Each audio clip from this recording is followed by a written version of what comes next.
So I'll just run down the list as I see it. So Jill, do you want to quickly introduce yourself?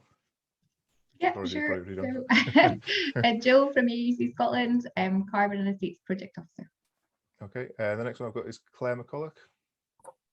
Hi guys, I'm Claire. I'm from SRUC or Scotland Rural College, and I'm the Energy and Environment Coordinator there. Thank you. Derek? Hi, Derek Cowie, APUC, but based at the Inverness College, UHI. Okay. Chris? Sorry, I've just joined in, so I think you're doing introductions. Is that correct? Oh yeah. I'm sorry. I do apologise. No, I've just literally joined in. So my name's Chris Clay. I'm a safety and environment advisor for SAMS, which is also part of actually the UHI network. Okay. Thank you. Thank you. Daisy?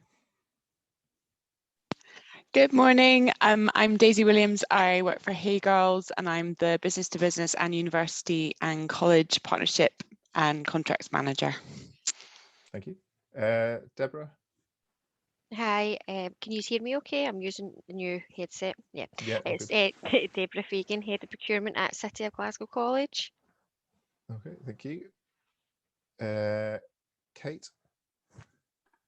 Hi, morning everyone. I'm Kate Murray. I am Head of Procurement at Queen Margaret University and co-convener of this TSN with Steve.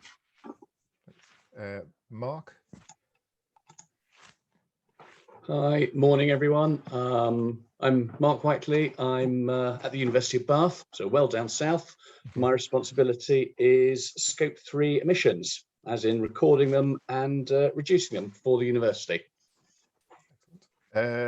Matt? Good morning, everybody. I'm Matt Woodthorpe, EAC Scotland Programme Manager. I'm just sitting in the background today, so if you have any technical issues or any questions, just do let me know in the chat. I'll be able to help you out. Excellent, thank you. Rashenda? Hello, I'm Head of Marketing and Communications from Hey Girls, Period Product Social Enterprise. We supply 66 universities and colleges across the land, so I shall be presenting a bit later. Yeah, thank you. And I've got Scott.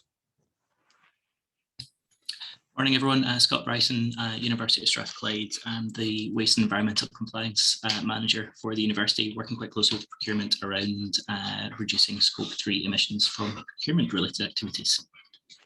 That's great. And then we've got Yvonne.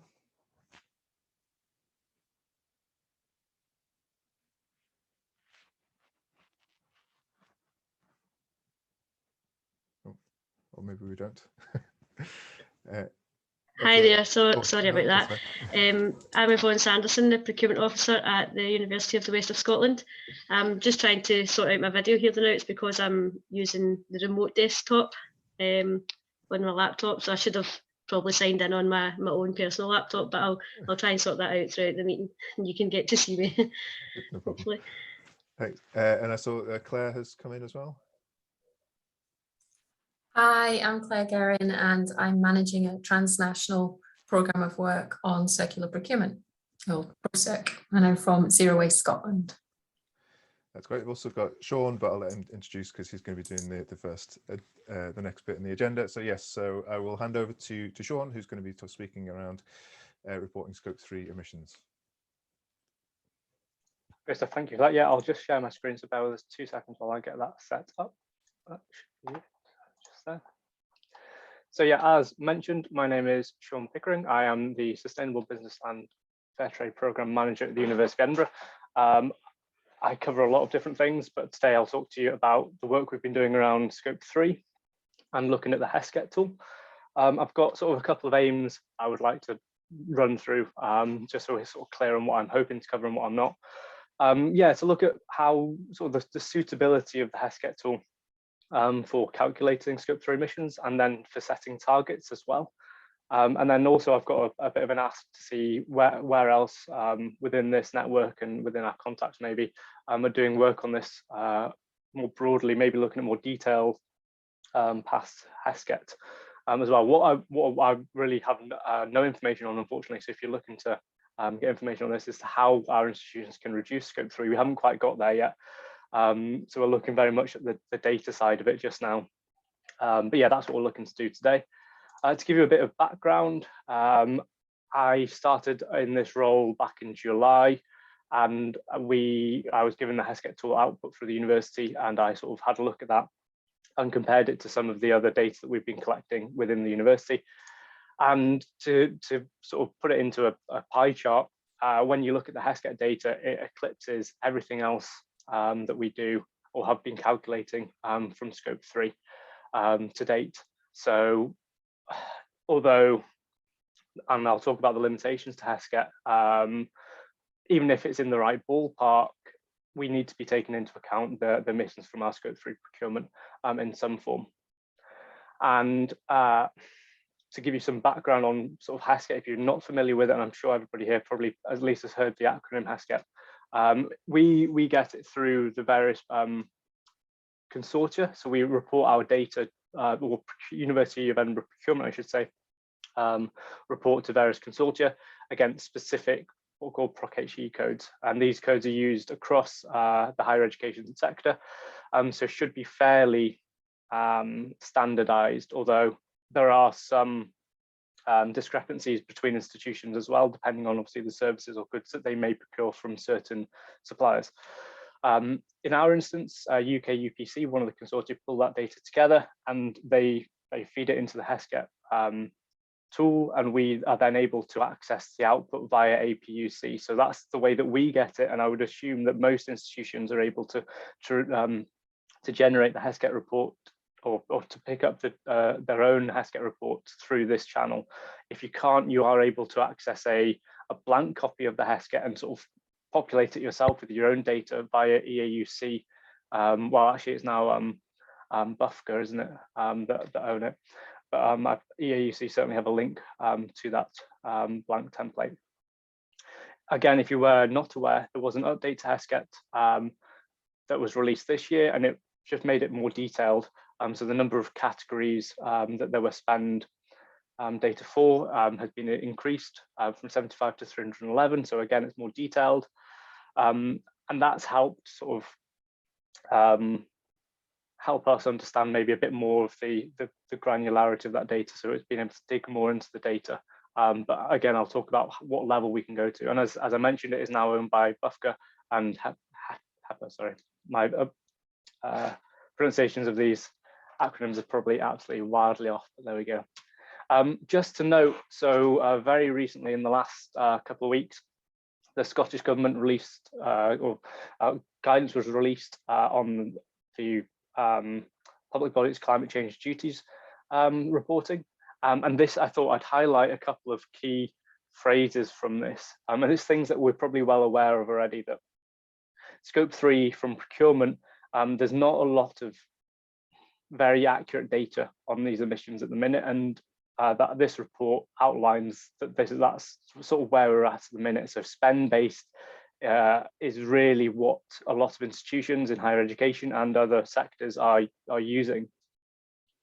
But I suppose my question is, how do we take it to the next step? At the minute, we know that scope 3 from procurement HESCET is probably the best tool out there. So you'll hear me saying that there's a lot of limitations to HESCET, but actually from what's out there in the market, HESCET is one of the best ones out there, if not the best one, certainly for higher education within the UK. So in terms of what our own HESCET output looked like, and I won't give you all the details, but again, to give you some indication of scale, scope 1 and 2 are fairly well reported at the university. Scope 3, we don't report everything at the minute, but that we do, obviously, as soon as you add in the scope 3 from HESCET, it just eclipses everything. So we need to be aware of that scale in essence. And it will be a huge proportion of our emissions when we are able to calculate it, whether through HESCET or through other means. It also shows us that there's a very small number of categories that really make up the majority of the University of Edinburgh emissions. We're a very research-focused institution, so our labs and our animal facilities are a huge proportion of our emissions. Now that will be different for other types of institution, but at the same time, if you have any sort of lab, I would imagine that you'll have similar sort outputs as well. And then next on our list is estates and buildings. And this dropped off obviously in the last couple of years for obviously COVID reasons, but it still stayed quite high across the board. Whereas ICT was slightly lower 2 or 3 years ago, but actually increased over the last year for the reason that we were taking on far more personal computing units as well as software. Travel has stayed fairly consistent at about 5 or 6%. So although in a previous role, I focused very heavily on business travel because we could get access to data. Actually, when we look at it across the whole of Scope 3, it takes up quite a small proportion, but it's one we can address fairly accurately as well. We know where travel is taking place at least, and this is sort of that data aspect I'll talk about shortly. When we look within down to a supplier level, which is the detail that we can get from HESCET, what we find is that there's a small number of suppliers that account for a huge proportion of our emissions. So for us, it's about 50 or 60 suppliers, or equate to about 60% of our emissions based on the HESCET tool. But that's out of about 10,000 suppliers in total. So, oh no, sorry, about 5,000 suppliers in total, sorry. So it shows that there's a huge number of suppliers that will actually make a fairly significant proportion, but actually, do we need to address those, or do we want to look at the high emitters, of which there are fewer? The other really good thing about the HESCET tool is that it provides us what I've classed as HESA-ready values for when we're reporting to HESA. It gives us the values for those specific codes, which can be very useful. It can save a lot of time if our institutions don't have the resources to dig into those in any more detail. Now, in terms of the concerns, I suppose I've called them concerns. The challenges are the accuracy. The accuracy is the big one. Obviously, we as an institution would like to provide accurate data, but also it helps us in setting targets. It's very difficult to set a target if you don't have that accuracy of data.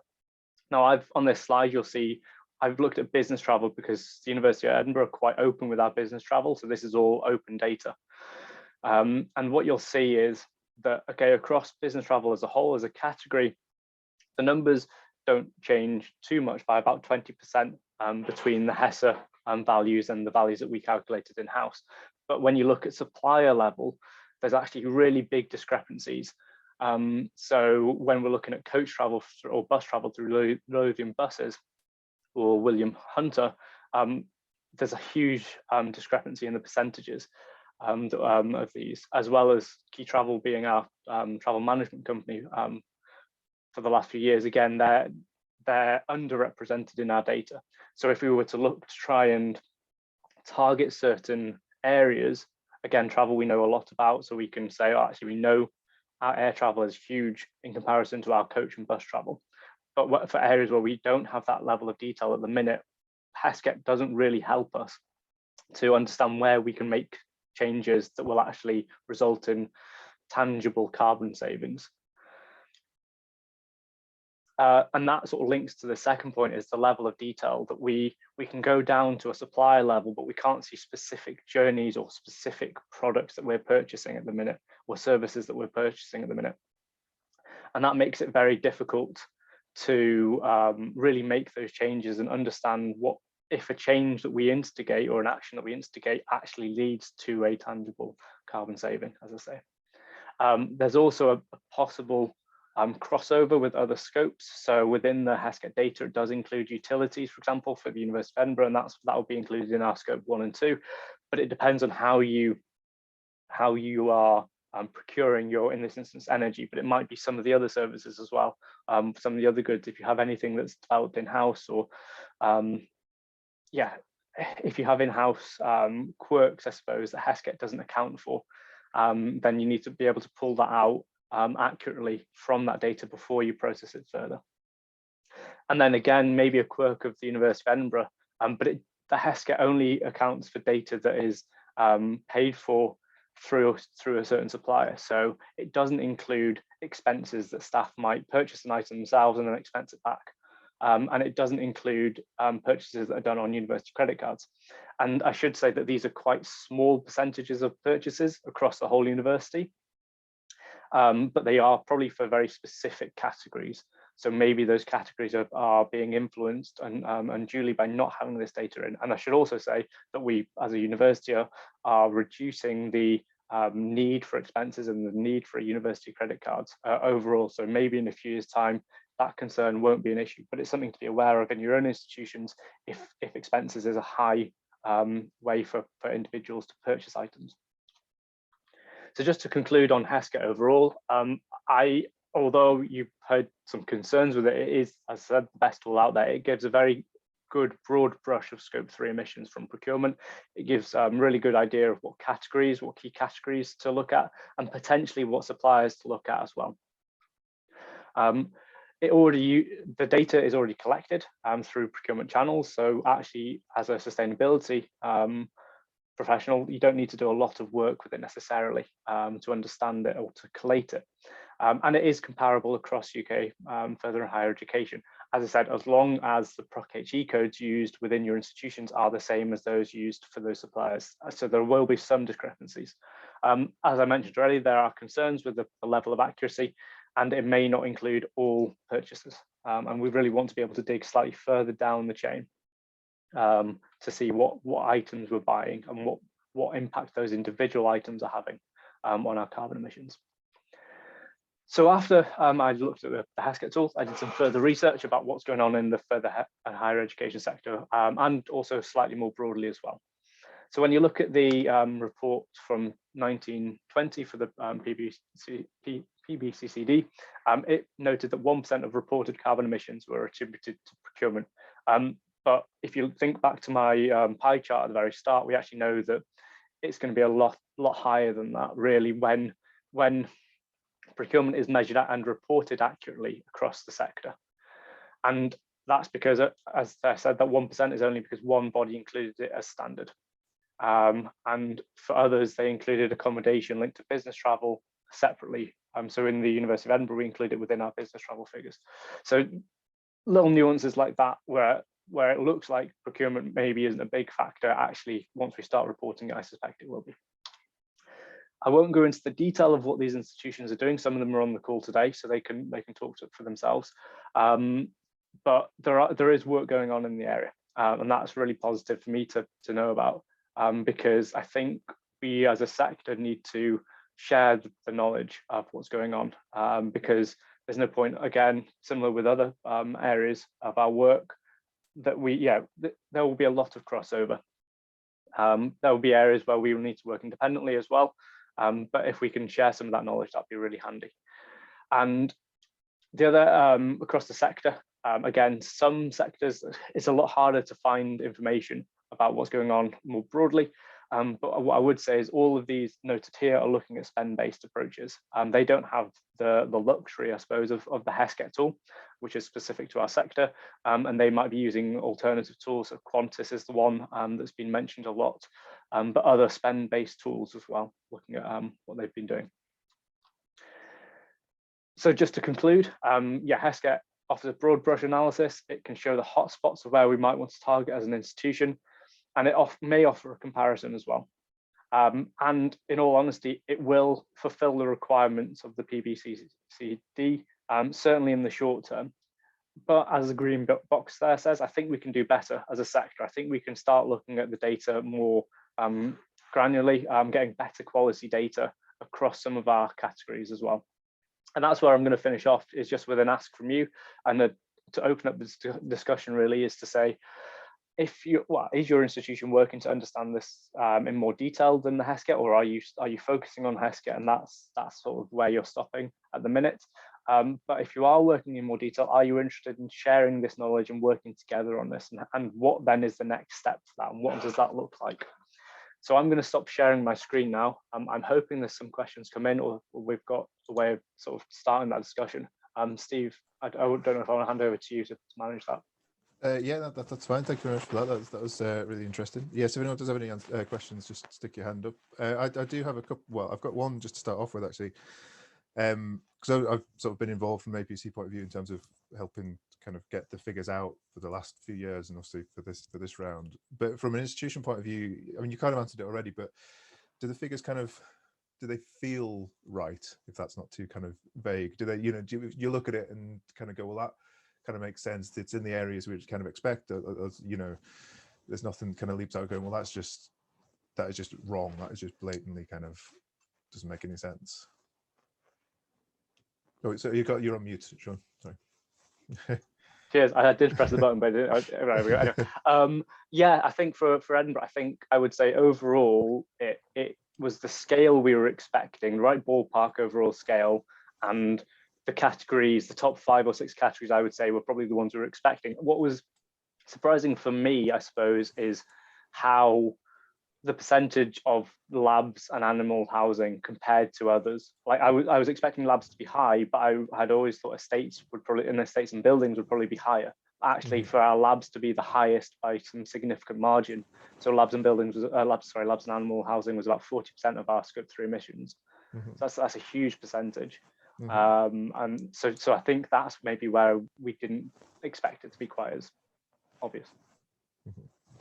That's good. I was going to say there's another question, but just a more of an observation as well, just in terms of the kind of the imperative to kind of get to improve the kind of the data and stuff like that. I've been thinking as well, obviously, in terms of the limitations of the tool, is that obviously it's all based on spend, and we're probably going to be entering a kind of phase of inflation, kind of driven by Brexit and COVID and supply chain issues and all this kind of stuff. So the kind of the knock-on effect of inflation is, it can have a real kind of could really make like Scope 3 figures look like they're kind of shooting upwards when it's purely just a kind of pounds that you're paying rather than any actual kind of material change. But anyway, I still got a question from Scott at Strathclyde.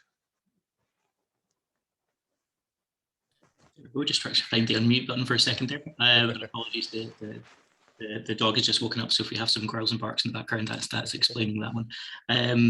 Sean, that was really interesting. I think I completely agree. Hesket's a fantastic tool for getting the sort of groundwork, I think, is the way we're looking at it at Strathclyde. So we've been doing some analysis of the tool, and we find that probably very similar to yourself, the overarching figures are probably about right. But when you start to dive in, that's when you can find discrepancies. Like, for example, your travel, key travel is probably a good example. We've had the same as we're starting to push towards using that more versus the pure spend value against their more detailed reports. I think one of the most glaring ones that we found was something under subscription services for the library was actually miscategorized on our end, and it was shelving and racking. So there was a really incredible proportion of spend when the library was getting refitted that was completely misattributed, and that's down to human error. So issues like that do pop up. The data is only as good as the data that's gone into to get there. One of the things we're looking at Strathclyde is a company called CO2 Analysis. They are offering a service where they basically plug into your procurement data and can dive into the line item data from POs using AI in the background to read off exactly what you're buying and compare that to a database in the background. So you're almost getting a product line specific carbon output. Ironically, getting them on board via procurement to analyze procurement spend has been a bit of a hurdle. So at the moment, we're still going through sort of data protection issues and the like. But it's certainly something we'd be happy to share once we've got the pilot off the ground and we've got a bit more information.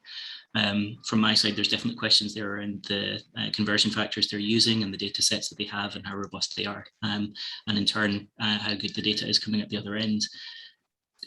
But even if that project is successful, it then loses the benefit that Hesket has in that everyone's working off the same sheets and everyone's working off the same conversion factors. Suddenly, us and possibly a handful of other universities, I know CO2 Analysis are working with some down south, there's only 3 or 4 potentially at the moment, so it's not really a level playing field for comparison to other institutions anymore. So yeah, there's definitely hurdles with making any changes, but we'd be happy to share that once we get a bit further down the line. Just on Sean, you mentioned the comparison you've done with the kind of key travel and Lothian buses and stuff like that, which I thought was really interesting. So in terms of, so now you know, so the figures that you have are more accurate than the Hesket. Is there a sort of, will you be then replacing the HESCET figures with the more accurate figures? Is that kind of, in terms of reporting, is that how it's kind of? Yeah, so I mean, we've been reporting on travel for a number of years, and we've always used the more detailed figures for that. So yeah, for reporting as we need it, as we go forward, we'll remove those that we have more accurate figures for. So yeah, travel is one example, but yeah, I can't think what other categories we've got scope 3 that are more accurate already. I think the energy related ones would probably get more accurate figures as well. But yeah, those that we have more accurate figures for, there's no point using the HESCET for that because we know that they're going to be less accurate, I suppose. Yeah. But yeah. where it's useful is for that comparison to say, okay, for this category, how close is it to the mark? I suppose HESCET. Yeah, but I think more generally as well, like if there's, you know, if you can break it down, or if we can break it down, you know, in terms of certain categories, get, you know, if we can crack, I don't know, you know, buildings or something like that, or if one specific category we can go, well, actually we can get more accurate data, then we can just sort of start to kind of remove chunks and replace it with better data, rather than sort of thinking, well, so much of HESCET is kind of you know, it's not reliable, but actually if you can just, rather than throwing it out completely, you just kind of fill in the gaps using HESCET almost, or something like that. So it makes sense. Cool. I can't see any other hands, but has anyone got any other questions for Sean? Oh, yeah, we've got one from Mark. Oh, sorry. Hi, yes, I thought I might better add my Tupney worth into this process, as I've been working with HESCET since March. Got a number of points. First one is, yes, we're using it, and we can see us using it for the next few years, mainly because there isn't an alternative. Because the ideal ultimate situation is that every invoice or every delivery comes in, it's got an embodied carbon or embedded carbon footprint involved with it, which automatically goes into the system, and then we've really got an accurate scope 3 data. But obviously, sort of like with goodness knows, with tens of million or £100 million of expenditure, that's going to be a massive task, and it's going to be automated somehow, and that's years down the line. So that's where we kind of are. In terms of the tool itself, in addition to what Sean's said, is what we've really found is there's two potential weaknesses in the process. And I'll start with the second one, which is the emissions factors themselves, because we've now got 311 categories, even though if you look at the tool, a lot of the categories are lumped together with a single emissions factor. And they are meant to be up to date, but I've just have to trust that they're accurate and good and well put together. I do know one university which actually have stopped using the HESCET tool directly, and they're actually sticking with the old 75 emissions, 75 categories in the old tool, because they say that the new one is a lot of the categories like domestic sector related. So they've decided that they're less relevant, so they're sticking with the old one, which is an interesting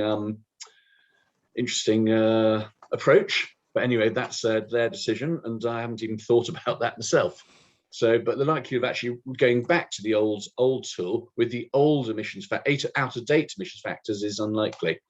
And really, the first issue, which is where I think we as a university I'm having, is because I'm dealing with it, the biggest issues is the application of the PROC-HE codes, because sort of like each supplier can only have one code applied to it, but some of our big suppliers, they're sort of covering quite a few different areas, which covers a number of codes. And so if you get that code wrong, then it can really skew the numbers. The best example I can give is on the IT side, one of our suppliers, obviously we've really gone down loads of laptops and desktops through lockdown the last year, but the code's been applied to it has been a software code. And in fact, what that's ended up doing is like doubling the actual carbon footprint, because the emissions per pound of software is double that of per pound of computer hardware. So it's just an example of where there's a weakness there, but at the end of the day, you just have to assume that it equals out maybe. But it does mean that some of the segments in that pie chart are probably skewed either too high or too small. And really, this is where my analysis for the next year or possibly longer is looking to really understand how accurate those segments are in terms of size, really. There's probably a lot more I could say, but I'll probably best to stop there. Yeah, it's a good point. I do often think as well about some of the risks of sort of compounded errors as well. You know, we talked already about, I think Scott mentioned the sort of, you know, the incorrect coding and then an incorrect coding giving, you know, and then if the Proc AG coding isn't right against the supplier, so then you've got the wrong product going into the finance system, getting times by the wrong product on the Proc AG code, and then, you know, and then if the DEFRA factor is not right either, then it's just, you know, you're potentially kind of causing kind of all sorts of issues. But as I say, hopefully it kind of evens itself out. Kate, I don't know if you had your hand up as well.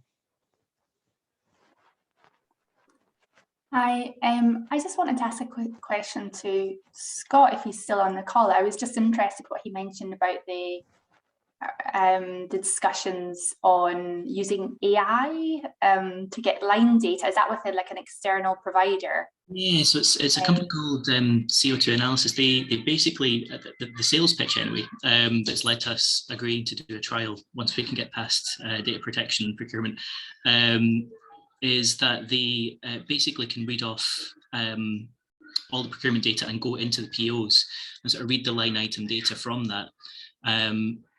And almost using AI, recognize what those categories are, what the items that are being purchased, and compare that against a database they have in the background to work out the best conversion factor that would apply to that. And at the moment, the reason that we're willing to give them a try is that one of their biggest clients is the NHS. So it's already quite a robust data set that they've got going, and it's a really reputable client. So off the back of that, we're willing to give it a try and see how it converts over to education. However, as I say, they have already started working with other institutions down south. So, and a lot of the supply chain does completely overlap in many, many areas.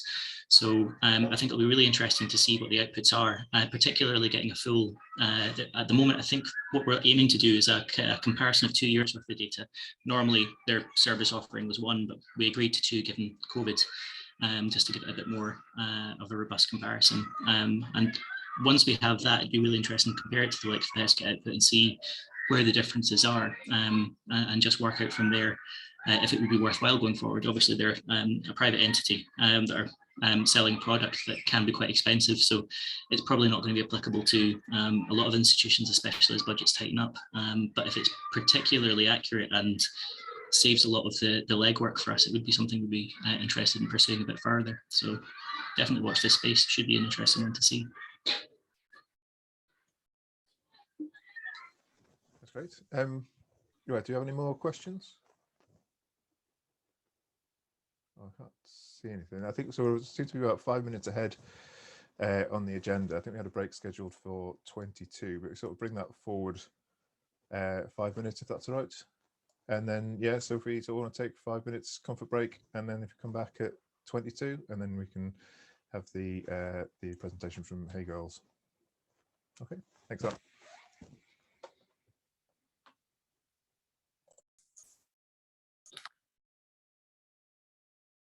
Stephen, if you're there.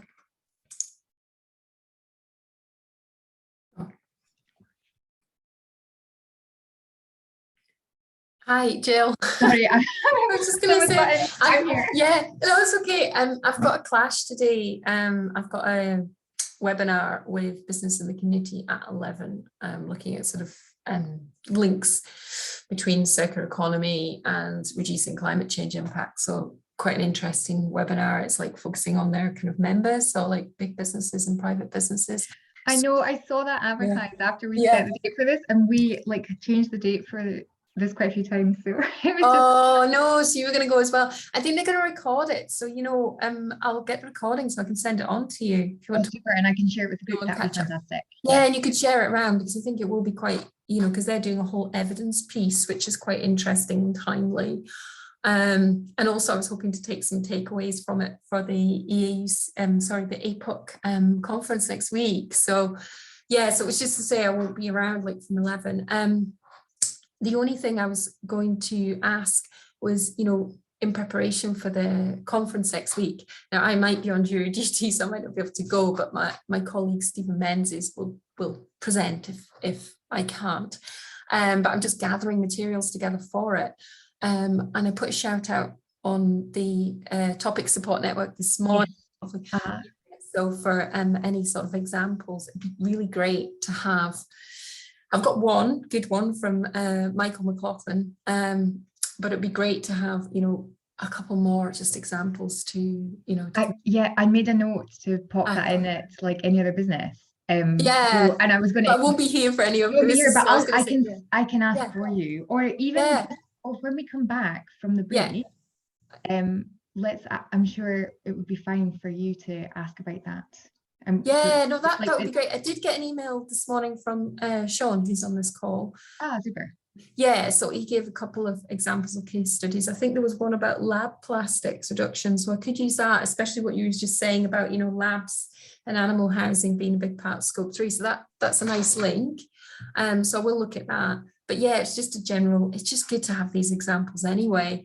I think Andy Anderson was doing a piece of research around furniture. So Rika's emailed him just to kind of see what the outcomes were on that, because he asked me for lots of evidence on the benefits of reuse, which I sent over everything we had. But I'd be quite interested to hear if he's sort of running any pilot projects on, kind of refurbishing furniture or reusing furniture, redeployment of furniture. That would be great to hear. Super. Well, we can maybe ask Steve when he comes back if he knows about that. Yeah. No, I'll stay on. I don't need to log into the other one until 11. But yeah, it's just to say that I'm going to attend that, and then I'll send you the link from the recording, and you can circulate that as well.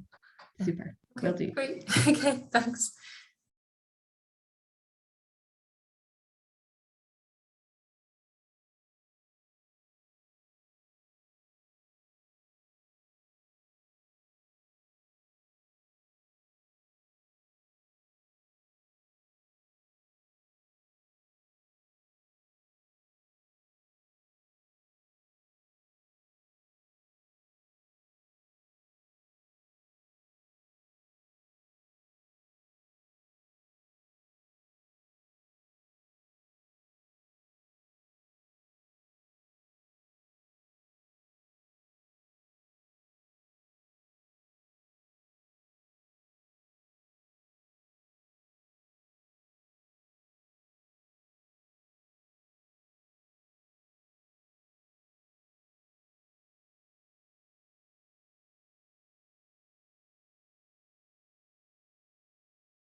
Right, well, welcome back, everyone.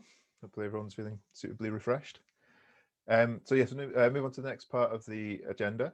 So we're going to have a presentation from Rashenda and I think Daisy from Hey Girls, and they're going to be talking about some of the work that they've been doing with Edinburgh and Napier University. So I will hand over to them just now. Lovely, thank you, Stephen. I'm just going to share my screen. Share.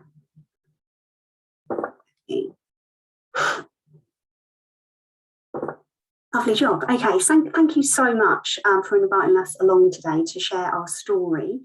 So we have worked with Edinburgh and Napier University for just over 18 months now, and they're a university that have really embraced the period equality agenda, more so than just ordering our sustainable period products. Their students have been super involved. So I can't wait to show you exactly what they've been up to. But before we begin, I thought it would be good just to give you a brief overview of who Hey Girls are, in case you have not worked with us so far. So Hey Girls is a period product social enterprise. So we operate on a buy one, donate one model. So we produce sustainable period products and they are sold in the Co-op, Waitrose and Asda. They're also sold online. But actually, our largest customers are public sector. So universities and colleges are a huge customer base for us. So you guys will buy them to give them out free in washrooms across campuses. And we also work with councils and local authorities in a similar way too, where they will buy products to give out free to residents in need. So how it works, if somebody buys, say, a pack of period pads or some period pants, we will give that equivalent product to somebody else in need. So we don't do that directly. We have a network of 150 community partners. They might range from organisations such as food banks, homeless shelters, women's refuges, things like that. So they work at the coalface to give our products out. So since we started in 2018, we have donated over 19 million period products to people in need. So that means somewhere along the line, we've also sold 19 million period products, which is amazing. So we're a small Scottish social enterprise. Our main depot is based in Musselburgh in East Lothian, just outside Edinburgh. If you're local, please come down and see us. We'd be delighted to show you around. We also have a smaller dispatch depot down in Norfolk in England, and we've just opened one in Sydney, Australia. So very exciting for a Scottish business to be doing such great things. We, as I said, well, there's a couple of different avenues you can go down with period products now. So as you'll be aware, the green agenda is huge and growing in importance. So we have developed a range of reusable products as well as the disposables. So the reusables now include period pants, reusable period pads, and also period cups. And our disposables, we've now reworked, so everything is completely made of organic cotton, sustainable bamboo. All our packaging is recycled. We are almost plastic free. So I think we're 99% plastic free now. I think there's only a couple of products that we have to by EU laws for sort of hygiene reasons to have plastic. But even that plastic is made from recycled bottles. So we're doing our best, and hopefully a lot more than a lot of period product companies are doing, which is pretty cool. We're also award winning, so we've won loads of awards for our products and also our social impact. But the biggest one, I guess, so far was when we launched, we won Virgin Startup Scottish Business of the Year. Here is our fantastic dynamic CEO, Celia, with Richard, picking up the awards. So that was awesome. As I mentioned, we're really keen to do more in our environmental world. So we're one of the very few period product companies who have subscribed to the UN's global goals. So we decided to adopt these early this year. So as part of that, you'll probably be aware, that commitment then involves reducing all of our carbon emissions by 50% by the year 2030. And the aim is to be completely net zero by 2050. So we put ourselves in for an award, a government award, which we got shortlisted for at COP26. I think it was last week or the week before, I don't know. I was there, it was crazy busy.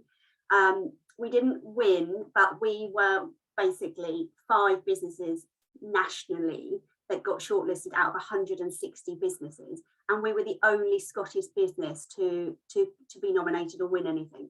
So big deal for us, which is awesome. That's myself and my colleague Alice, and that is Andrew Griffiths, the government minister who is the champion for net zero. So we were nominated for this award because we have been working our little socks off to make all of our packaging zero waste. So you can see on the left there, that's a cardboard band that sits around some of our period kits and our pants and our pads, our reusable pads. Obviously you can recycle that, but we've also put in a 12-month period planner within the band, so people don't have to necessarily throw it away or recycle it straight away. They can actually use it for up to 12 months. So I also got asked to speak at a business event, the business race to net zero, which is the top picture, which is quite interesting. So we're doing our best. We're a £2.3 million turnover business. We've got 21 members of staff now. We pay everyone the living wage. We are here to eliminate period poverty in Scotland and England and now Sydney. And we won't stop until we do that. But along the way, we're going to make sure we are as sustainable and circular as possible. So a couple of things we're doing. Zero waste packaging, I mentioned. Last year, we were the first period product manufacturer to put do not flush labels in all of our disposable products. We did that with a big campaign with Scottish Water. All of our parcels we send out now, our packages are 100% green. So we use like vegetable glues, packaging that's been recycled from our suppliers. We'll repack boxes, recycle boxes, and 10% of our profits now go to the Forestry and Land Scotland in an offsetting scheme. So we're not perfect, but certainly we're on the journey to becoming net zero. So onto the needs. So Scotland, as you know, is extremely forward thinking when it comes to period equality, but we're still not quite there yet. 1 in 5 women in Scotland can't still afford or access quality period products. That is a statistic from Women for Independent Research. A lot of the community groups we work with tell us that people are using toilet roll, rags, t-shirts, socks that are like cut up and put on top of each other, sometimes even bread to manage their periods, which is crazy in 2021. So there's still a lot to be done. Students on campus, you know, I think it's just useful for students to have access to these. Daisy and I were at university last week, and sometimes it might not be a financial issue, but it might be a cultural issue where somebody's religion or background, periods just aren't talked about, or they're not shown how to use the reusables or how to use a period cup, for example. So part of our mission is to help educate universities and colleges as well through our educational resources, as well as supply them with our sustainable award-winning period products. So we already work with 66 universities and colleges up and down the land, but we always want to work with more. They usually work with us in a couple of ways. Either they directly buy through us, through our partnerships team, or through consortia or a framework, and buy the products to put in washrooms across the campuses. But also during lockdown, we developed an innovative program, which is essentially a home pack delivery service, because obviously students weren't on campus. So we actually delivered nearly 1 million period products via home packs during lockdown. And it's something that's still quite popular with universities and colleges. So we're still running that out. So a lot of HE and FE institutions are doing a bit of a combo of both. So back to Edinburgh, because as I said at the beginning, Edinburgh and Napier have just gone above and beyond what we would normally experience with a university partner, which is pretty cool. So obviously, firstly, they've just bought our disposables and reusables, so they're there throughout all of their washrooms, and they ordered home packs as well. Really cool thing that I'm going to show you a picture of in a moment is that some of their design students developed a period product dispenser. I think they did it in 3 different heats. There were 3 different designs, and they got whittled down to one that was then procured by the university to be made, and then they're now in every single washroom across the campus, which is amazing. And then finally, the students also, they were very, very into I guess being active around the movement around period equality. So they created a bleeding free documentary, and they created a fundraising website that sat along that digital booklet. Super interesting. We don't have time to show you it today, but I'll send you this deck. Hopefully I can do that, and you'll be able to have a look yourself. So this is the dispenser that Hannah, Sam and Brogan designed and created for period products. And this video, we haven't got time to watch it now, but it's packed full of case studies of student experiences with periods. So it's really, really interesting. Napier also ran one of our activation events that we had just before lockdown, which were called Bloody Big Brunch. And they were just extremely active. It's where I guess the students and the university were both fully committed to period equality. And this is why the case study is so powerful. So just to wrap up, sorry, it's been a bit short and sweet. So if you are interested in working with us, there's three main ways you can do it, I guess. So you can come to us directly. So a lot of our university and college partners gear up, obviously, for September time, Students' Union events, but we would always encourage you to kind of order by April, May, and we can guide you through that process as well. We can post out some free samples of the reusables if you're fairly local or within travelling distance. Daisy can come out and see you as well. We can do Zoom meetings. Frameworks and consortiums. Daisy can probably tell you a bit more about this because she works more at the coalface, but I know that we are now one of only 4 companies on the washroom services framework. I think it's lot 14, which is sanitary items or things like that. And we're the only social enterprise. So the other people on the framework are the big guys that you would expect. So PHS, Rentokil, Initial, Citroen as well. But obviously, if you procure your item through us, there is a give element too, and you're helping people in need and helping reduce poverty at the end of the day. So yeah, that's that. And also, if you're not ready to buy yet, but you want to keep in touch with us, follow us on LinkedIn. I run that account, so I'm posting all of the time different case studies we're doing with colleges and universities, and you can sign up to our email newsletter on our website. It's just right at the bottom on every single page, and I will be sending you newsletters. So what the plan is over the next couple of months is we are Secret Squirrel working on a new website. So universities and colleges are going to have their whole dedicated area to see some of the stats in terms of our social impact that we've achieved with working with universities and colleges. You'll have your own dedicated newsletter that will go out once a month. So everything dedicated to your sector in terms of what we're doing in period poverty. So that's it, that's us. Here's some of our ladies in Musselburgh. If you are local, please pop down and see us. And yeah, Daisy is probably going to be your main point of contact because she is our partnerships manager for universities, and she is based in Musselburgh and I'm based down south, but I'm here for any marketing and partnership inquiries as well. If you've got any questions, please feel free to shoot them at us. Okay, thanks very much. That's very interesting and a great initiative as well. Yeah, so does anyone have any questions you want to raise just now? Yeah, mine was actually about the reusable cups, because I think they're like one of the kind of ultimate waste saving and cost saving solutions, because you buy one and it lasts for 10 years. And so, yeah, I was just genuinely interested in the kind of uptake on that, because obviously it might not be for everyone. And I think that we found there was kind of like a learning curve and education around using it, etc. So I was just genuinely interested, you know, have you seen an uptick in the kind of silicone cup, and what sort of initiatives are you doing to sort of support, you know, people sort of gradually using that kind of reusable solution in the future? It's really interesting. I think young people are becoming more and more aware of sustainable products as a whole, so they are quite interested in the cups. They last for 10 years, which is amazing. So think about the cost savings of that. Yeah, incredible. But they are a bit tricky to use. I wouldn't say I was a cup girl between me, you and everyone on the meeting.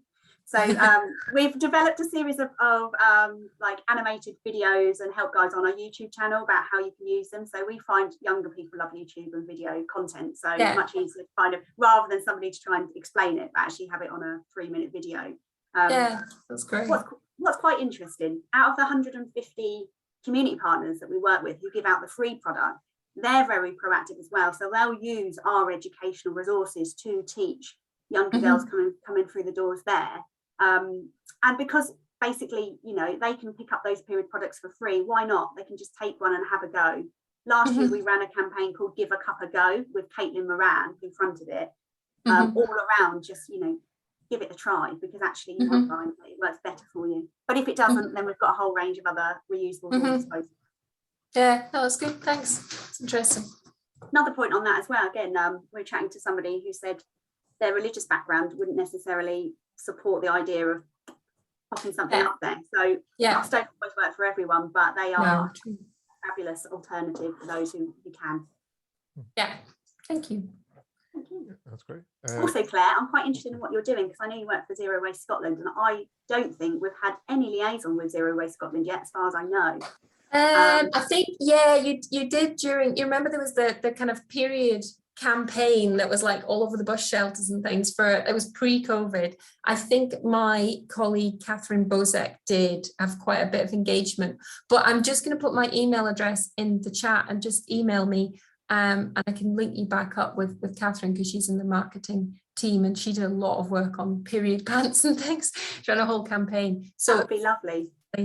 I was just going to say, I have to go and attend. I spoke to Jill. I have to go and attend a webinar now about circular economy and climate change. It's run by Business and the Community. I'm going to send the recorded link to Jill. She will send it because I know a number of Jill was interested too. The only thing I was going to put a shout out about was examples of circular economy, examples of circular procurement, and I've sent a message out about that through the Sustainable Procurement Topic Support Network, and already Sean has replied, thank you, just to send me any examples, particularly furniture. I'd be really interested if you have any furniture examples of redeploying furniture, etc. This is a good one, so I may well use the Hey Girls example as well because it's a great example of reusables. There you go. Thank you. I better go. I'll just put my thing in the thread. Okay, thanks everyone. Bye. Thanks very much. Kate, you have your hand up. Hi, yeah, I was just going to say a couple of things about, because I know you were hoping for Jamie Pearson from Edinburgh Napier to join today and he's not been able to make it. I previously was at Edinburgh Napier University as one of the procurement managers there. So I worked a little bit with Jamie at the time when it was kind of being introduced, like, hey, the whole Hey Girls, kind of, as you're saying, not just kind of buying the products, but all the other work with the students and the academics. So yeah, no, I guess I just wanted to say, like, that was probably maybe the first time I'd heard of Hey Girls, but you know, the more I learned from Jamie and what, you know, the company was all about, and obviously tied in so much with our like values as a university, and I guess probably most of the sector, you know, in terms of you know, the reduction of plastic, the environmental kind of side of things, circular economy, and obviously working with social enterprises as well, and the whole business model of the kind of buy one, donate one. Yeah, it seemed like, you know, fantastic company, a local company as well for the university to kind of work with. So it was great, like, you know, at the time, and I'm glad, you know, Edinburgh Napier is still kind of, you're working closely with them. We kind of looked at the options. I was kind of looking mainly from a, I guess, procurement point of view, or routes to market where, and as you've already kind of mentioned, yeah, there is a framework agreement that's run by Scotland Excel and covers lots of big players, but does cover Hey Girls, and it's an option for any university or college that wants to kind of directly work with, go down the Hey Girls route without having to do a big tender process or kind of anything kind of too complicated. It's a very simple way to be able to kind of go down that route. So yeah, I did attend actually as well. I think one of the bloody big brunch, I remember they did have one at Sighthill campus when I was there, and it was a really good event, awareness raising, educational event, and like a fun kind of thing as well, just to kind of but it was great to see so much collaboration between the students, academics, and Hey Girls as well. So, you know, I just wanted to say a couple of words about that. But great, I'm glad you can come and talk and tell a bit more about the work you're doing. Thanks, Kate. Thank you. And now you're at QMU. We were there recently. We're literally 20-minute walk from our depot. Yeah, so I don't know for specific, but I'm in based at QMU now, so very, very close. So it would be great next time you're up from down south if we can arrange. Yes, something. definitely. Go and grab a coffee. I love coming up to Scotland. Don't tell my southern You're very colleagues. welcome to come and visit our warehouse as well, if you'd like to. I'll show you around. Yeah, great, thanks. All right, that's great. Are there any other questions? Okay, nothing just now, but thank you very much for that. That was really good. So yes, so the next item on the agenda is Jill giving an EAUC update. Hi everyone. So just a brief update on what we've been up to and some events that are coming up. So the EAUC delegation is still at COP this week, and you can see daily updates and highlights on the website. And we're also going to be doing a COP debrief at our winter forum, which is on the 9th of December. Also, the Green Gown Awards virtual ceremony is on next Thursday, the 18th of November. I think it's 4 to 5. And we've got loads of great Scottish finalists again this year. So if you're free, please join us. You can book your place on the website. And I'll circulate the links with the resources from the meeting. We also have a travel TSN coming up on the 2nd of December, looking at reducing travel emissions in a post-COVID world. So again, book a link on the website, and I'll circulate that with the resources from here and the recording afterwards. So yeah, it's been a really busy few weeks. I was lucky enough to go to COP last week for a few days. Really inspiring, lots of amazing presentations and technologies. I was there at one of the days that Rashenda was there, but unfortunately it was so big, just yeah. So yeah, that was fantastic. So back to you, Stephen. That's all I have to update for now. Okay, that's great. So the next item is around future meeting planning. So I guess here we're talking about, possible future topics for, for future sustainable procurement TSN. So if anyone's got ideas, obviously, I guess in terms of timing, it'll be the next sort of 4 to 6 months, I guess, would be the timing for the next one. Jill, is there any sort of thoughts about doing, are they going to stay virtual, do you think? Obviously 6 months, difficult to cast forward 6 months, but do you think we'll be sort of doing them in person again, or do you think they'll stay like this? So the aspiration is to go for a mix of online and in person. Yeah, like you say, so the next one would be in the spring. It's sort of March, April time. So we'd have to see sort of what the rules are like. We have had a few trial in-person events that went well, but a lot of universities are still not booking out event spaces to external organizations. That's how we would usually host them. So yeah, we'd have to make a decision on that near the time, but we have had feedback that having them online like this, it increases participation and accessibility, because we've been able to have partners join from UHI. Derek on the call today is in Inverness, so it's fantastic to be able to open it up a bit more. But obviously our members do miss the networking aspect in the face-to-face. So yeah, hopefully we'll be able to return in person next year. Yeah, I mean, I think it does work well having them like this, and obviously we've got people, from all around the UK on the call today, which is fantastic. Yeah, and I suppose it is kind of good where you can kind of break things down into sort of an hour and a half, and you're not having to kind of, or people don't feel they're being sort of dragged across the country for what might be quite a short meeting kind of thing. Yeah, absolutely, more accessible in terms of time away from your desk as well. Yeah. That's great. So yes, I guess there's probably wait and see, but it might be more likely to be kind of virtual again. In terms of topics, I thought it was really good today having Hey Girls and having something kind of more on the social side of things, which is, I think, has been really interesting to see. Obviously, quite often this focuses on kind of environmental kind of things, so it's kind of nice to kind of see things taking in the kind of social sustainability as well. So that's been, but yeah, does anyone, I'll throw it open if anyone wants to, has got any kind of topics or anything they want to kind of see covered off in the next future topics for the next meetings?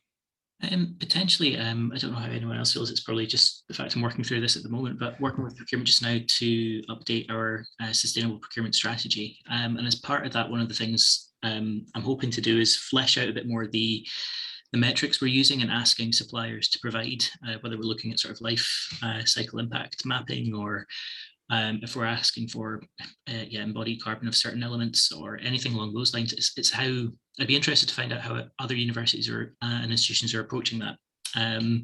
What we're asking our suppliers to provide upfront at tender stage, or if it's a case of writing into all tenders, provide the specified goods or your closest sustainable alternative and justify it as a sort of add-on. If anyone's done any pilots along those lines, and that's worked quite well. I've heard anecdotally a few stories of that happening, but obviously depends on the project and the goods you're procuring. A lot of suppliers wouldn't be interested in putting a lot of work into a sort of secondary bid that might not even be marked. So yeah, just be interested to see what everyone else is trialing at the moment. Mm-hmm. That's interesting, yeah. That's a great idea, Scott. I'll make a note of that. I know that St Andrews had been looking at that, so I can reach out to Keith and see, if they've progressed and if they'd be willing to come along and share. And can certainly reach out to the wider network and see if there's any other examples, because I agree it would be super useful to have continuity in terms of what the institutions are asking of the suppliers. Absolutely, yeah. I just think as well, so I know that the Scottish Government were going to publish some guidance on the climate change reporting duties, and that was supposed to come out at the end of. Has that been published yet? Have I just missed that? Yeah, that was published. I think I emailed that to you last week. Did you? Oh, sorry. Yeah, and it's been shared in the newsletter with everyone. So, and Sean sort of highlighted a few bits about procurement in his presentation with that. So I think there is going forward, there is going to be a push from the Scottish Government for all institutions to do full Scope 3 reporting, which would of course include your procurement and your supply chain. Like Sean mentioned, I think we're ahead of the curve in terms of the rest of the public sector on this, because we do have HESETs, we've got a big advantage there, which is fantastic. But yeah, I think it's sort of going to be more topical going forward in terms of reporting. Another thing that kind of springs to mind, which might be of interest, is that APC have really recently engaged with a company called EcoVadis, which is sort of a supply chains rating organization. So it's still sort of in the early stage of it, but the idea is that this company is able to kind of provide kind of more detailed information on suppliers and their kind of sustainable performance. So whether maybe a future meeting we could kind of give an update on where that kind of project's going. At the minute, it's at this sort of stage of starting to invite some suppliers to take part in it. A lot of suppliers we've got on our frameworks and stuff have already been through EcoVadis, because it's not just it's a sort of broader global initiative kind of thing. But so the idea is obviously we'll start to build up a picture of what our supply chains kind of look like, and obviously that encompasses a lot of the stuff around kind of workers' rights and that kind of thing. It touches on environmental stuff. It's quite a broad kind of assessment that it does. But yeah, so maybe a kind of an update on how that project's progressing and what the kind of picture we're starting to build up. And there obviously, I imagine there are some kind of limitations to it, but again, I think now with engaging with them, we can start to kind of build up and see where some of those kind of gaps are as well. So that's just maybe, if that's of interest, that we can put that in as a future topic. I say I'm committing other colleagues to doing that, but I'm sure they'll be fine with it. So yeah, I should probably mention as well actually that I have been covering a colleague's maternity cover. So Rika, who a lot of you will know already, she's been on maternity leave, and now she's back. So she may be so she was doing the co-convening role until she went off. So she may be kind of stepping back into this role to kind of take over as being co-convener with Kate. So so hence why I'm committing her to doing more stuff at the next Topic Sport network meeting. Okay, also something Claire mentioned as well just before she went off on the call was obviously around circular economy, which is kind of always kind of seems to be quite a live topic. But again, if I guess if she comes up with any, we're speaking to her, if she comes up with any good examples, I think the main thing is people just want to see, I think a lot of people understand the theory around circular economy, and it's just really try to get good examples of and case studies of people actually putting it into practice. So I think that would be if a good example is kind of turned up between now and then, I think that'd be great to kind of see something. Yeah, I agree, that'd be great. So I have emailed Claire to ask if she can share any of the case studies that she collects for your conference next week, to see if there may be any useful case studies for a future meeting. Scott, she was particularly interested in furniture projects. Did you do some work on furniture at Strathclyde? I remember. Yes, I wasn't wanting to jump too far ahead. So at the moment, I know a lot of other institutions will have something similar, but we've got a sort of off-site warehouse facility just now, and it's essentially used as a bit of a furniture reuse hub / dumping ground graveyard. We're trying to renovate that at the moment, so we're looking to put a bit more funding into getting proper storage racking, and we're going to be introducing the Warpit system as a sort of inventory management tool. Warpit's now on board. We've got the funding confirmed for the renovation, so going forward we'll be able to track what we're already doing. A lot of the furniture has already been used on campus and donated out. We use the Uni Green scheme quite a bit. Quite a few may be familiar with them. They started out primarily on lab equipment.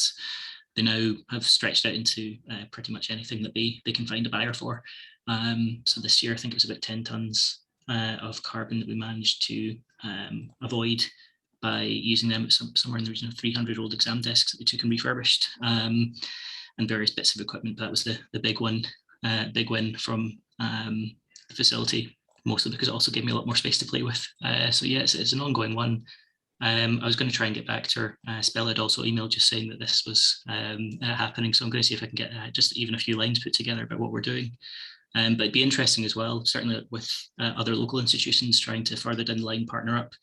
Because if we're all using these kind of spaces, realistically, we could pool the space that we have going forward, which would be really exciting, and start to get some really collaborative partnerships built up from that.